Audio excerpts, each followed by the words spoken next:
Yo, kumusta? Ako nga pala si Kuya Bruce TV, isang OFW dito sa Middle East sa Riyadh at isang content creator.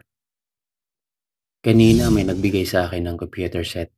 Sabi niya sa akin, bro, may computer set ako sa bahay na extra. Pero di ako sigurado kung gagana pa ba yon. Sabi ko naman sa kanya, akin na bro at subukan nating i-repair. Labis akong nagpapasalamat dahil malaking bagay at tulong na yun para sa akin. Bilang isang content creator na nagsisimula pa lang dito sa social media, ay masasabi kong hindi palaging masaya. Kung mapapansin ninyo, some influencer now ay nagpo-post ng mga saloobin nila, pinagdadaanan nila. Yung iba naguguluhan na, hindi alam kung itutuloy pa ba.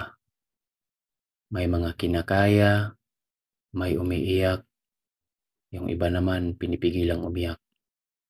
Pero ramdam natin yung pagod nila.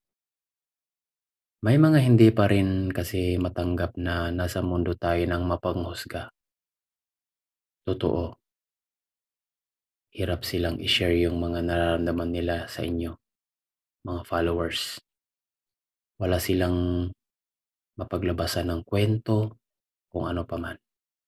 Totoo yun. Kasi pamilya at kapwa content creator lang ang makakaunawa sa kanilang pinagdadaanan. Kagaya ng mag-isip ng content araw-araw, mag-e-edit, tapos aantayin nila yung mga response ng tao kung tatanggapin ba yung mga pinaghihirapan nilang mga video. Minsan, akala natin ang mga vlogger magkakagalit sila sa social media. Pero ang totoo, in real life, madalas magkakaibigan yan. Nagdadamayan yan at naniniwala ako doon. Matira po ang matibay dito. Paano ko nasabi? Yung sinasabi nilang mabuti, maayos, maganda man o hindi yung ipapakita mo ngayon sa social media, ay may mga nakaabang na sa'yo na palaso. Yung tipong nakahamba o nakatutok na sa'yo, harap-harapan. Bibitawan na lang pagka nagkakamali ka. Kailangan mo lang gawin ay maging handa. Tanggapin ang katotohanan na hindi lahat ng gusto ay gusto ka. At lagi mong lingunin saan ka nagmula. Laging itatak sa isip mo na kung sisikat ka dito para tiliin yung paa mo sa lupa. At ang mga mata mo naman sa itaas. Kasi kung darating man ang panahon na mahihila sa'yo pababa, hindi ka nila mahihila. Kasi nasa baba na yung paa mo. Pero may mga solid supporters ka na kaya hindi matibag-tibag kasi alam nila yung pinagdadaanan mo at paano ka nagsimula. Kaya ikaw ituloy mo lang kung saan ka masaya. Ba't wala kang tinatapakang tao? Sabi nga sa akin ng isang fan, sir, noong mga panahong wala akong makausap at nag-iisa ako sa ibang bansa, isa po kayo sa nakapagpatibay sa akin. Feeling ko lumalakas ako pag pinapanood kita.